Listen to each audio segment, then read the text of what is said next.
Hello and welcome to This Naked Chat, a podcast where six friends from different walks of life come together for honest, unscripted conversations about living alcohol-free and everything that comes with it. We all met at a live event hosted by Annie Grace of This Naked Mind in March of 2024. What started as a mastermind group with the six of us and Annie turned into some really deep friendships, filled with connection, tough conversations, and a lot of laughter. And after a year of growing and learning together, we realized that these conversations might help more than just us. So here we are, no scripts, just real talk.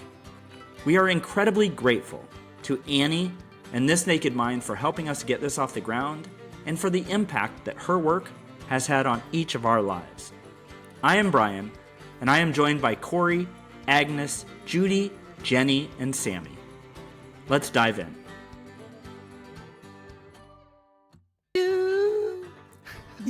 That was a buzz-in. Hey, everybody. Hey. How are we doing today? Good. Is that our new theme song? Yeah, right? A little right. beep when the time goes. All right. That works. I thought you were saying Chevy Van was going to be our new theme song. I know. Jenny, are you talking? We can't hear you. Sorry. I said absolutely. That's our theme song. All right. Let's, there's some new added to the list that I didn't get it added into my hat. So we're going to go from the hat today. And I'm going to pick it out and I'm going to read it directly. Good.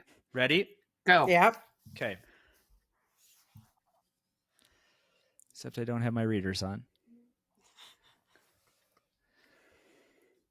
Our identities, how they have changed and not changed without alcohol. Our identities, how they have changed and not changed without alcohol. That's a good one. See, I said it after I read it this time. Anyone want to kick that one off? I mean, I'm not clear on the question. How your identity has changed, like how you like see yourself, like when you were drinking versus now. Got you. All right, now I'm clear. Like, like a lot of drinkers, me included, like you just take on drinking as like part of your identity. Like, oh, I'm a whiskey lover, I'm a bourbon drinker, or like even, one of my big identity things was I could drink a lot, like my whole thing was like drinking the big lineman dudes under the table, when I was younger, especially like that.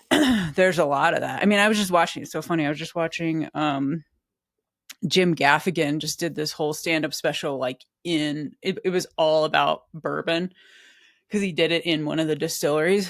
And, don't get me wrong, it's funny. Jim Gaffigan's funny, but like, that's the whole, like everybody in that room, is there for a reason. They have this kind of identity around being a bourbon drinker, So yeah, for sure. I think that's pretty common. I think mine was always, and I want to write down something that I want to follow up with, but like mine was always like the happy hour guy, and so it was always, I felt like every day, especially when I was in the office, I was trying for whatever reason to get a happy hour set up. Oh my gosh. From like, yes. So it was either like, hey, we need to anything, celebrate this. Yep. Something happened. Let's go bitch about it. It was just, everything would be solved with a happy hour. Yes. Is how I always felt. I literally did the exact same thing. I'm with you. And people would just like, if they saw me coming, right, they were like, no, I can't go. Oh. Don't talk me into it. Yeah. So here's a question. Can you not have a happy hour without alcohol? That's what I was going to write down is like the reason I was doing it was because, I mean, I know for me, I knew that if I went home, I'd be bored, so it was like, and it was, and to that point, like it was any emotion that I was feeling that day. If I went and drank, that emotion would go away. Right. if I just drank and didn't go home. So I think to your point, Judi, and this is what I was going to write down, is like our identities have changed. I think that maybe is one of the hardest parts of quitting, is what I found, is like that you can do all that stuff, but it takes a bit to learn how to maybe operate. I think your first inclination is to avoid them all, right? Mine was. Yep. Mm-hmm. Well, it's accepting the new version of you. That's really what it is. And that's hard because that's something new to you and everyone around you. Yeah. Plus, you just like it had to be, Judi, I think, to your point, I think for yourself, it ends up like taking a different form, because for all the stuff we've talked about, like going out with people who just want to get hammered is like, it gets old, you get tired of that. And so, yeah, you might go to happy hour and like hang out for half an hour, and then you're like ready to go because you're sick of the whole vibe. But then you could like, you slowly begin to like find different places where you can have those kinds of, gatherings and stuff. And it's not centered around alcohol. Maybe you don't call it happy hour. You probably call it Like something in the different, but the UK. whole idea. Mm-hmm. Tea and scones. Exactly. Yeah. Right? Exactly. Yeah. I mean, that's an interesting point there too. Judi, I think, and Kori, they're like, I was the same. When I went to a happy hour, I wasn't going to leave until the last person left, right? But then my identity to that fact changed to where I didn't want to go to a happy hour after work because I wanted to go to the gym. So I guess that is an identity shift from that happened to me. Yep. So you just moved your happy hour to a different location. Yeah, exactly. Like Mm-hmm. I think I prioritized. I was like, oh, this actually works, probably even better for what I was trying to accomplish with the alcohol and the happy hour, But I mean, I realized that I did kind of replace it, but with maybe a little healthier option. To that point, like when you quit drinking, you can really adapt like a growth mindset where I don't think that was necessarily possible before, like you can, instead of trying to numb to escape your feelings or whatever, then you can start to like adapt this whole other identity. And you probably don't even know that you're doing it at first, but you're like, oh, I can like learn new things. Like one of them being that I can not have to like go to happy hour and numb out everything. And, did you guys find yourself on that point isolating for a while? Like how long, did you avoid those situations and not know what to do with that time? It's a good question. Well, I did not really avoid a lot of situations, although others would probably say I did. But I still participated, but not as much. So maybe it was more about the length of being somewhere changed. That for sure was that. So I didn't force myself to be there until 2, 3 a.m. in the morning. So that part of it would alter, or I would come later. So I did work around things like that. But I also feel like with the identity, it's like, I don't know, like my identity, I can't say that was me. It was more who I thought I needed to be. So while I was drinking, it was very focused on, oh my God, I got to be this mother and this wife and this business owner and this friend and all these different roles. And then drinking, then that means I've got to be that partier. So I got to get the party going. I've got to go dance on those tables. I've got to, stay up until, the sunrise and all of this and all of that. So when the drinking stopped, then it became more about, okay, who am I and what do I want to stand for and how do I feel? So it definitely switched and shifted, but I think I am the most authentic person now than I've ever been, because I don't know who I was before, really. That's a great Where point. now I know exactly who I am, and I know what I want or I don't want, and I'm not afraid to say it. But that's, again, not being afraid of the emotions that come along with all of that. So if I don't want to go to a dinner or I don't want to do an activity, I will say, no, I don't want to do it. And I'm okay with that. Somebody else may not be, but it's sitting in that uncomfort of that I'm not people pleasing anymore. So I know I'm actually possibly disappointing somebody, or they may be judging me, and being okay with it instead of having to explain myself and my decisions moving forward. That's a great point. I think that's what I was trying to say, and you said it much more eloquently earlier, of like, I wasn't actually who I was. So when I quit, it was like searching for that person is what's taken, the path now, right? Of like, okay, that started for some reason for me to feel wrong, right? It's like, who is this person? I don't recognize this anymore, but it doesn't feel authentic. And when you stop, then the search becomes, okay, well, who is that? Maybe. I know for me too, like the main year that I quit in 2020, so COVID. So it was very different for me because everyone's life was changed, I think. And you were doing the so, opposite of what everybody else was doing. I Everybody else was know, like yeah. doubling down on booze during COVID. So it was a little weird to where I think that sort of thing hit me a couple years later, because no one was doing anything. And then a couple years later, when everyone went back to the things, I was like, oh, I don't do that anymore. Now what do I do?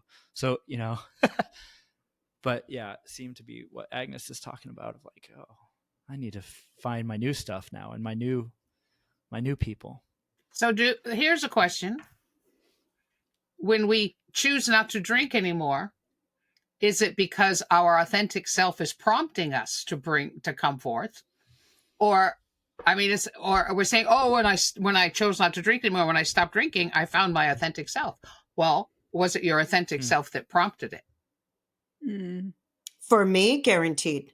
There was this inner self, this inner knowing that, you know what, I don't like what I'm doing. I'm not happy with who I am, all of that. And it was always like poking me, saying, what are you doing? What are you doing? But it was so out of the norm.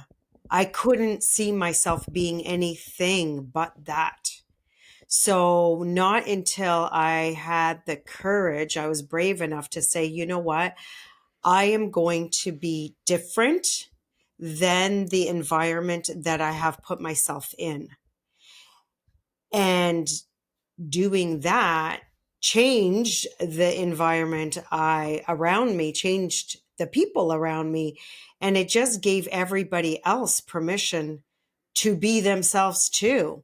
So it's like we're all doing that, but just scared to be that outsider, to be that, someone may not like me for who I truly am. So I need to do this. I need to be that party animal, and I need to do all these things. But then they realize, oh no, I actually like this version, but it's a transition. So then that whole uncomfort sits there for a while, and it's them being uncomfortable, me being uncomfortable, all of it, who knows, again, until you transition out of that. And then once you get on the other side, well, I know what my identity is now. So what am I? Before, I was miserable, pessimistic. I saw the negative in everything and everyone, until I drank, and then I was happy-go-lucky. Now I'm the total opposite. I see the good in all. I'm an optimist. Because I know no matter what, you can get through anything. So it's a totally different version. It's a lighter, gentle version. Yeah. Kind of seems like it's both, to answer your question, Judi. Like, because yeah, it probably is your authentic self, like trying to, who's like drowning and like, hey, I need to get out of here. But then also like once it kind of kicks off more broader I don't know, transition or something, you know, like stepping more into that. It seems like we hear that a lot in like, you know, Annie's calls and stuff like that too, of like for me, it felt like that was constantly poking me to be like, hey, this isn't the path that you know, that nagging kind of thing of like questioning your drinking it was always on my head of like, man, it seems like maybe I'm doing this too much or something like that. And that went on for years, right? Until something happened. And maybe that's like, you know, Judi, that like, it did feel like you know, finally the self was like, or whatever it was like, it's time now. I'm ready to take over is kind of what it felt like. This episode is sponsored by The Path by This Naked Mind. It's a year-long program that combines expert guidance, daily support, and a connected community to help you take back control of your drinking so that you can wake up without regret, trust yourself again, and live a life that doesn't revolve around alcohol. Unlike the programs that focus on your behavior alone, The Path helps you eliminate the desire to drink using science-backed content, world-class coaching, and a compassionate community that really, truly gets it. So you can feel confident and in control of your relationship with alcohol without shame, without rules, and without missing out on the things that matter most. And in 2025, support is more accessible than ever before with live online coaching calls every hour on the hour from 6 a.m. to 8 p.m. Eastern, Monday through Saturday. No matter where you are in the world or what your day looks like, support is always there, right in your back pocket. Learn more and start your path to freedom at nakedmindpath.com. I've been, I have a small group that I coach once a week, and we're, courtesy of Kori, reading Martha Beck's The Way of Integrity. And so in the last few weeks, I've been reframing things like this with her language of being in alignment. And there's something very resonant about that word for me. I like the way it lands. And when I was drinking, I for sure was way out of alignment. And it's no different than what y'all have said about your true self. But there's just something about that word that makes that feeling of dis-ease more tangible for me. I just really like that. I'm very stuck on that word right now, in a good way. So I just thought I'd throw that out there. Yeah, you're right. I'm with you. I think it's like, it's a way of thinking about it instead of like evolving into, you know, your most authentic self, like, oh, your authentic self was always there. It's just like what crap that you were doing or not doing that was like out of alignment with that. Yeah, I like that imagery as well. It's a chiropractic gig. It's totally, Judi. Totally. You got a spine, but if it's out of alignment, you got pain. Yeah. Yep. Well, I think that's where it also goes for me. When I think of authentic self, I think of how does my body feel? It's my body, not my mind. Because if my body feels, my body will know. It's the one that's telling me if something is out of alignment. It will give me those signals. But to be able to learn and listen to your body, that's a skill you have to develop, because our mind takes over and it tells us different stories. And I think that that's where it stemmed for me and that's why I know when my body feels right, it feels good about a decision I've made or anything, or the identity or whoever I am right now. I know that that's the right thing for me. But if my body's feeling off, no matter what my mind may tell me, and my body's feeling off, there's something that isn't 100%. There's something deeper there that I haven't looked at. For sure. This is a tangent. Do you have to like do something special to get yourself in the space to feel that? Or are you just kind of like always able to sense when those kind of sensations or the way that your body tells you? For myself, I need to be in a very calm, quiet space. I have to calm myself down. So the time that I can really discover a lot of things would be obviously in the morning, but I need to calm myself. So even if it's throughout the day and something's feeling off, then it's like I need to pull myself out of that, breathe, maybe go for a walk or something, just to really calm my nervous system down, because usually that's the one that gets triggered first. And then once I'm able to do that, then I'm able to start asking questions to gain some clarity. But it's practicing it. And now that I've been practicing it, I could get there a lot quicker than before. Before, I would not be able to get there, not within the day. Like I would be reflecting a day or two or three after. Whereas now, again, it's a skill. It's a skill we develop. We just got to practice. Judy, did you have an answer to that? To your brilliant questions? Which one, Brian? I've asked so many brilliant questions. Yeah, I know. Brian. What was your on the kind authentic of self, identity? like... Before or after type thing. Did that work? How'd that feel? See, for you? I think from all of my history, medical, mental, blah, blah, blah, my array of all of that, I think my authentic self has been fighting since day one to be in alignment with who I'm supposed to be. And even at my age now, it's still, to Jenny's point, it's like, whoa, alignment. That's cool.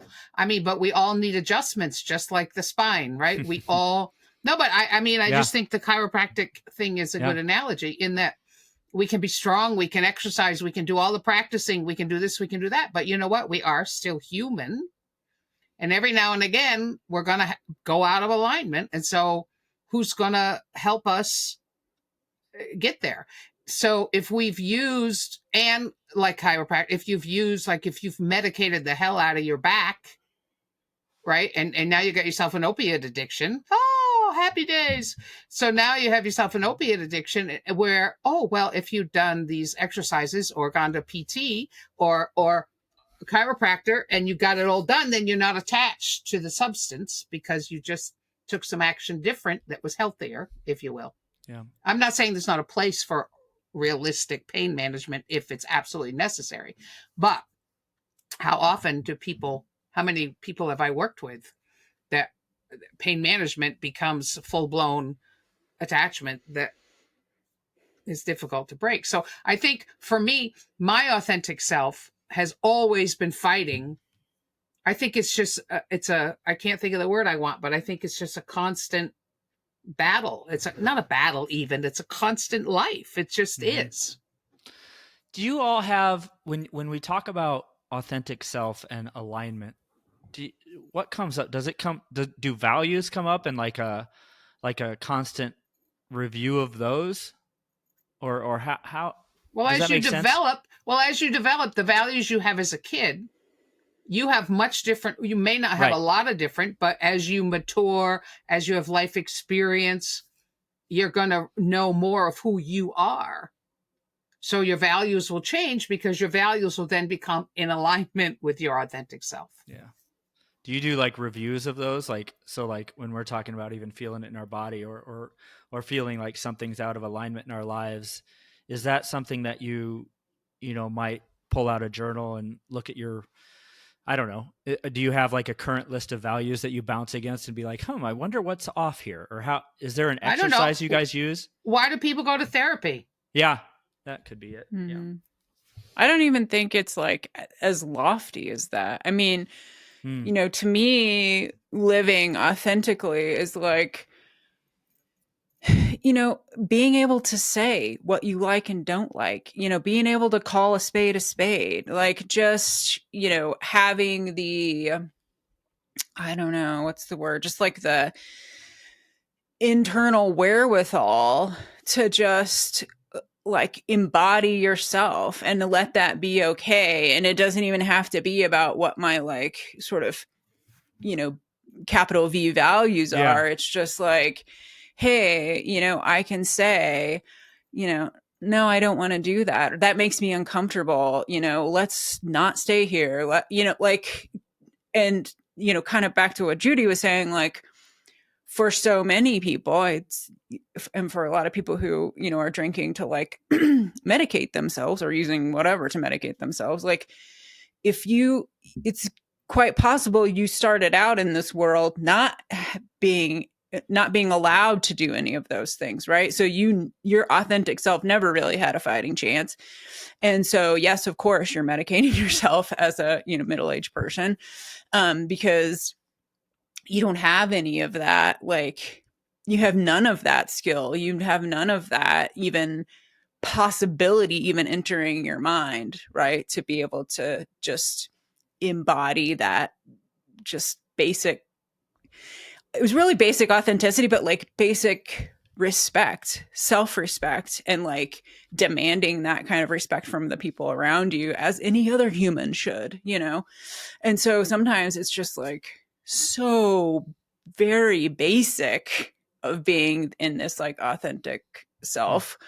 I don't even think it's like this, you know, big picture kind of lofty stuff. And when you've been away from that, you know, for your entire life, which I think is true for most of us, it's very foreign. And for a while, actually, well, for me, for a while, that authentic self doesn't feel authentic because it's so unfamiliar. You know, it's like, and we've all said this, it's like, you know, meeting yourself, capital S, for the first time. And you don't make friends with that necessarily right off the bat.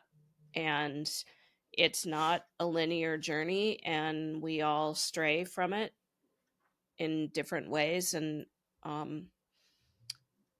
prompted by differing situations, you know, blah, blah, blah, all of that. But I think that's why it's so scary for most people. I think it's pretty universal that it's frightening because it's not like you know this person. Well, and how much of your life, but how much of your life have you been told this is who you are? Yeah, right. This is who you are. This is who you are. This is who you are, which is part of parenting, but to not then allow the child to also be, well, you have these things, these gifts, let's explore them. How much of that parenting kind of lays to one side, and because the parent gets nervous, the parent's too busy, the parent's whatever, I'm putting you in this box because this is where it's comfortable for everybody, not the child, but everybody else. Rather than say, oh, you're an artist, let's go to theater, let's draw, here are all the paints, I don't care what you do in this room, knock yourself out. You know, how much of that do we lack?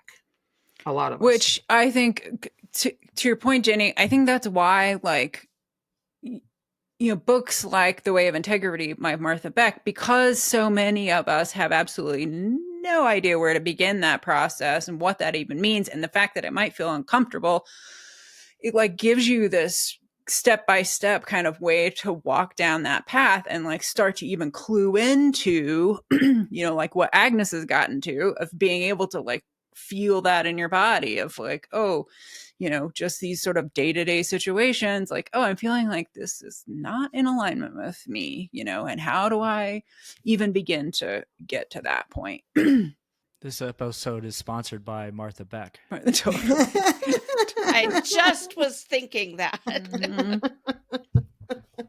I've heard great things from. I haven't read that book, so add that to the list. Get on it. Cool. Anything else today? Thanksgiving week. Happy Yay. Thanksgiving. Yeah. To all the U.S. people. And happy Gratitude Week to all the non-U.S. people. Nice. Wonderful chatting with you again. Likewise. You're here. Awesome. Have a great week. Bye. Bye, everyone. Bye. See yous. Hey, that's it for today's episode. Thank you so much for listening. If something we said resonated, made you laugh, or made you think, we'd love it if you share it with someone who might need it too.